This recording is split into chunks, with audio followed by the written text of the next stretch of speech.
Every farewell is a stab in the soul, a quiet reminder of one's own mortality. Robert Meyer. A number of celebrities died in mid-October, and we would like to commemorate them in this obituary. Please watch the video to the end, because every death deserves our sympathy. But as always, there are jump marks for those who want to jump.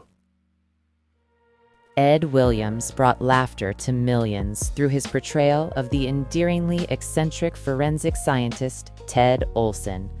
Williams arrived in Los Angeles in 1955, beginning a journey that would eventually lead him to become an unforgettable presence in comedy cinema. His path was unconventional. He worked at the Don Martin School of Radio and Television Arts and Sciences, and later taught rhetoric at LA City College. When he returned to auditioning in the early 1980s, after a prolonged hiatus from acting, he approached it with renewed passion. "I made up for lost time and got a pretty good role for my comeback," he reflected in 2017, understating what would become his signature character. The chemistry between Williams and Leslie Nielsen created comedic magic that transcended the original 6 episodes of Police Squad. When ABC canceled the series in 1982, few could have predicted its resurrection on the silver screen. Yet Paramount Pictures recognized something special, bringing The Naked Gun to theaters in 1988. Williams and Nielsen stood as the only 2 actors who appeared throughout the entire franchise, both in the original series and all 3 theatrical releases that followed in 1991 and 1994. Williams' Ted Olson became a beloved fixture in these productions, the best-spectacled laboratory technician whose scientific explanations and deadpan delivery provided perfect counterpoints to Leslie Nielsen's bumbling Detective Frank Drebin. Beyond his iconic laboratory scientists, Williams found another recurring niche as a man of the cloth. He demonstrated his versatility by his portrayal of the father in Father of the Bride, opposite Steve Martin and Diane Keaton, who died only a few days after him. I link the obituary for her in the top right corner. His legacy lives in the countless moments of joy he created. Williams mastered the art of being simultaneously forgettable and unforgettable. His characters never overwhelmed the narrative, yet their absence would have left an irreplaceable void. The world of soul music has lost one of its most luminous voices. Michael Eugene Archer, known to millions as D'Angelo, passed away on October 14, 2025, at the age of 51, following a prolonged and courageous battle with pancreatic cancer. His death marks the end of an era for neo-soul, a genre he helped define and elevate to extraordinary heights. Born on February 11, 1974, D'Angelo emerged in the mid-1990s as a revolutionary force in R&B music. His 1995 debut album, Brown Sugar, didn't merely arrive, it announced a new musical movement. Critics and fans alike recognized that something profound had shifted in the landscape of soul music.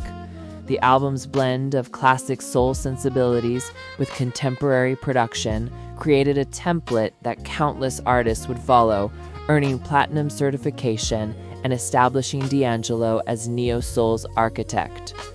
Yet it was Voodoo, released in 2000, that cemented his legacy as one of the greatest artists of his generation. The album debuted at number 1 on the Billboard 200, with its lead single, Untitled, How Does It Feel, becoming a cultural phenomenon. The accompanying music video transformed D'Angelo into a reluctant sex symbol, a role that would profoundly affect his subsequent years. The album earned him Grammy Awards for Best R&B Album and Best Male R&B Vocal Performance, recognition that barely captured the work's true significance. Behind the accolades lay a deeply sensitive artist struggling with fame's demands. D'Angelo battled addiction and retreated from the public eye, disappearing for over a decade. When he returned with Black Messiah in 2014, it felt like witnessing a phoenix rise. The album topped year-end critics' polls and won Best R&B Album at the Grammy Awards, proving that his artistry had only deepened. D'Angelo leaves behind 3 children and an unfinished 4th album he had been crafting with Raphael Saadiq. His former partner Angie Stone, with whom he shared a son, preceded him in death by just 7 months. The tributes from Jamie Foxx, Drake, Tyler the Creator, and countless others testify to his immeasurable influence. D'Angelo's music spoke to the soul's most profound yearnings, for connection, for transcendence, for truth expressed through groove and melody. His voice, both vulnerable and powerful, will echo through generations. The world of opera has lost one of its most luminous voices with the passing of Roberta Alexander on October 14, 2025, at the age of 76. Alexander's musical foundation was laid by her parents. Growing up in Yellow Springs, Ohio, she absorbed the sounds of her mother's soprano voice and her father's choral direction, cultivating a passion that would define her life. She made the bold decision to move to the Netherlands at age 23, where she studied at the Royal Conservatory of The Hague. Her professional debut came in 1975 at the Dutch National Opera as Fanny in Rossini's La Cambiale di Matrimonio. That same year, she participated in the world premiere of Victor Ullmann's Der Kaiser von Atlantis, marking the beginning of a career that would span 5 decades. While she initially took on smaller roles, her exceptional talent soon propelled her to leading parts across Europe's most prestigious houses. Alexander became synonymous with Mozart's heroines, bringing unparalleled elegance and emotional depth to roles such as Fior di Ligi, Countess Almaviva, Donna Elvira, and Elettra. Her voice, described as smooth as velvet, shiny as satin, and light as organza, possessed a remarkable ability to convey the full spectrum of human emotion. She made her Metropolitan Opera debut in 1983 as Zerlina in Don Giovanni and became a leading soprano there until 1991. Beyond Mozart, Alexander excelled in Janáček's Jenůfa, which she performed to critical acclaim at the Metropolitan Opera and Glyndebourne Festival. She collaborated with the world's finest conductors and orchestras, leaving an indelible mark on both operatic and concert stages. In her later years, Alexander transitioned to character roles, performing at La Scala, La Monnaie, and returning to the Met in 2016. Her legacy endures in the countless lives she touched with her celestial voice and profound artistry. Penelope Milford, the luminous stage and screen actress whose unforgettable performance in Coming Home earned her an Academy Award nomination, passed away on October 14, 2025, at the age of 77. Born on March 23, 1948, in St. Louis, Missouri, Milford grew up in Winnetka, Illinois, where her passion for acting took root. In 1967, she moved to New York City to pursue her dreams, studying under the renowned acting coach Win Handman. Her dedication quickly paid off as she found her way to off-Broadway productions, showcasing a raw talent that would soon also captivate Broadway audiences. Milford's breakthrough came in 1975 when she was earning a Drama Desk Award nomination for Outstanding Featured Actress in a Musical. That same year, she appeared alongside Richard Gere in the off-Broadway musical Long Time Coming and a Long Time Gone, beginning a close friendship that would last through the late 1970s. Her transition to film proved equally successful. Hal Ashby's 1978 drama, Coming Home, transformed her career. Playing Vi Munson opposite Jane Fonda, Jon Voight, and Bruce Dern, she delivered a nuanced performance that earned her an Oscar nomination for Best Supporting Actress. Throughout the 1980s and 1990s, Milford continued to work steadily, appearing in memorable films, including Bloodlink in 1982, The Golden Seal in 1983, as well as Heathers in 1988 and Normal Life in 1996.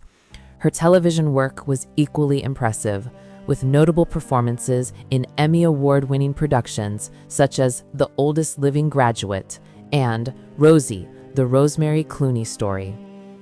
Milford is survived by her legacy of powerful performances and the countless lives she touched through her art. Samantha Eggar's journey through cinema began on London stages, where Shakespeare's words first revealed her extraordinary ability to inhabit complex characters.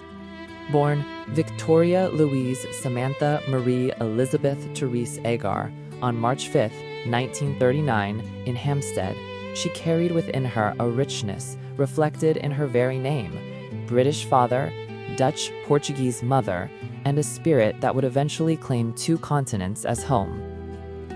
William Wyler saw something haunting in her when he cast her as Miranda in The Collector in 1965. The role of a young woman held captive demanded vulnerability and strength in equal measure, and Eggar delivered both with devastating authenticity. Wyler's demanding direction, including literal cold water when he felt she wasn't reaching the precise emotional truth he sought, forged a performance that earned her an Oscar nomination, a Golden Globe, and the Best Actress prize at Cannes. The film established her as an actress willing to explore the darkest corners of human experience. Her range extended far beyond psychological thrillers. She brought warmth and grace to Dr. Dolittle as Emma Fairfax, sharing the screen with Rex Harrison in the lavish 1967 musical. She stood opposite Cary Grant in his final film, bringing youthful energy to the romantic comedy Walk, Don't Run. With Sean Connery in The Molly Maguires, she navigated historical drama with the same commitment she brought to every role. The early 1970s marked a geographical and artistic shift when she settled in Los Angeles. American and Canadian horror cinema became her unexpected domain, where she fearlessly explored genre filmmaking. David Cronenberg's The Brood showcased her willingness to embrace unsettling material, cementing her status among horror aficionados. Her distinctive British voice found new life in animation and video games, including voicing Hera in Disney's Hercules. Samantha Eggar died peacefully at her Sherman Oaks home on October 15, 2025, surrounded by family. Her daughter Jenna held her hand, whispering love into her final moments. She leaves behind her children, Nicholas and Jenna Stern, grandchildren, Isabel, Charlie, and Calla, and sisters, Margaret, Tony, and Vivian, a family constellation as rich as any role she ever played. Jack White, born Horst Nussbaum on September 2, 1940, in Cologne, Germany, passed away on October 15, 2025. His life embodied the pursuit of passion across multiple arenas, from the football pitch to the recording studio, where he shaped the sound of international pop music for decades. White's journey began on the football field, where he played professionally for several teams, amongst them Cologne and Eindhoven, between 1961 and 1966. His love for the game never faded, leading him to continue as an amateur player with Tennis Borussia Berlin for 10 years while building his music career. The late 1960s marked White's transition into music, performing in German bars and producing for local artists. His breakthrough came in 1971 when he produced Shona Might for Tony Marshall. Recognizing the challenges his birth name posed in international markets, he adopted the stage name Jack White, inspired by Roy Black's successful reinvention. This decision opened doors across the Atlantic. White's production genius touched some of the era's most memorable hits. He crafted Laura Branigan's Gloria and Self-Control, worked with Barry Manilow, Paul Anka, and Anne Murray, and produced Jermaine Jackson and Pia Zadora's When the Rain Begins to Fall. His collaboration with David Hasselhoff yielded Looking for Freedom, a song that transcended entertainment to become a political anthem during the fall of the Berlin Wall. White's personal life was rich and complex. He married 4 times and became father to 6 children, including his youngest daughter, Angelina Melody, born in October 2023, when he was 83. His marriage to Rafaela in 2015 brought him renewed joy in his later years. Jack White lived fully, transforming from a Cologne footballer into an architect of international pop music. His legacy resonates in countless songs that continue to move audiences worldwide. Paul Daniel Frehley, known to the world as Ace, passed away on October 16, 2025, at the age of 74 in Morristown, New Jersey. The Bronx-born guitarist forever changed the face of rock music when he joined 3 other musicians in 1973 to form Kiss. Behind the silver and black face paint of the Spaceman, Ace created a sonic universe that inspired generations of guitarists. His aggressive yet atmospheric playing style became the blueprint for arena rock, combining melodic sensibility with raw power in ways that had never been heard before. Ace's innovations extended beyond his fingers on the fretboard. He transformed the electric guitar into a theatrical spectacle, designing instruments that emitted smoke from their pickups and produced spinning pyrotechnics synchronized to his music. His custom Les Paul guitars became legendary, responding to the tempo of songs with cascading lights that turned each solo into a visual experience. The 1978 solo album bearing his name achieved platinum status and showcased his versatility as a songwriter and vocalist. When he left Kiss in 1982 to pursue his own path with Frehley's Comet, he proved his creative force existed independently of the makeup and costumes. His return to Kiss in 1996 for the reunion tour demonstrated the enduring chemistry of the original lineup, even as the industry had transformed around them. Throughout 2024, Ace continued recording, releasing 10,000 Volts, an album that debuted at number 72 on the Billboard 200 and topped both the hard music and rock album charts. The creative fire that ignited in his teenage years burned until his final days.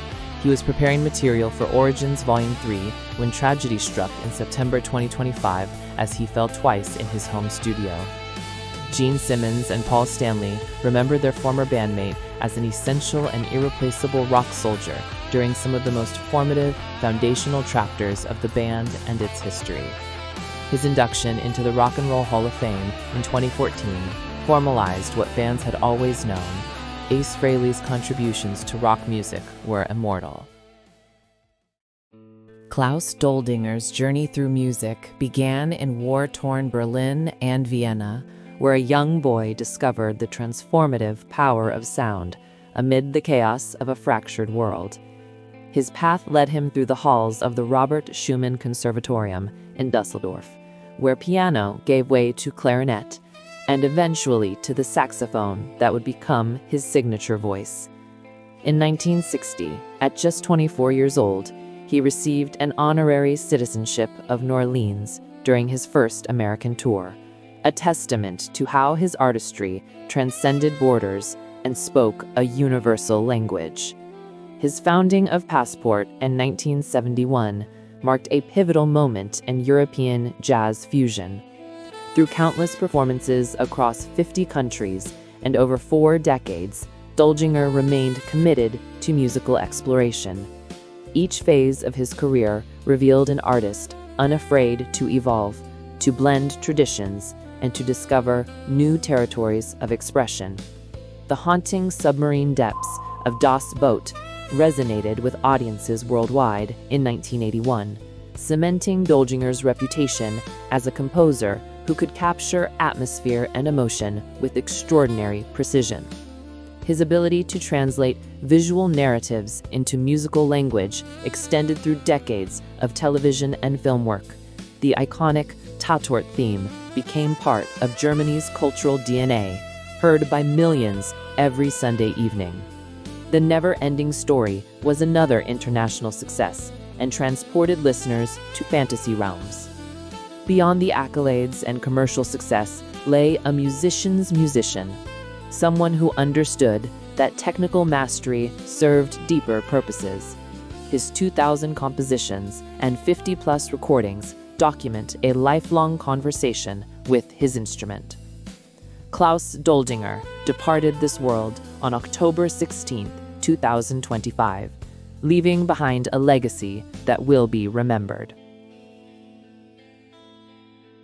Even though their voices have now fallen silent, their works, deeds, and memories live on in us. We remain in deep gratitude for what has been. Follow the link to the right if you would like to see an obituary honoring actress Diane Keaton and behavioral scientist Jane Goodall, among other celebrities. With a like and subscription, you would help the channel a lot. Thank you.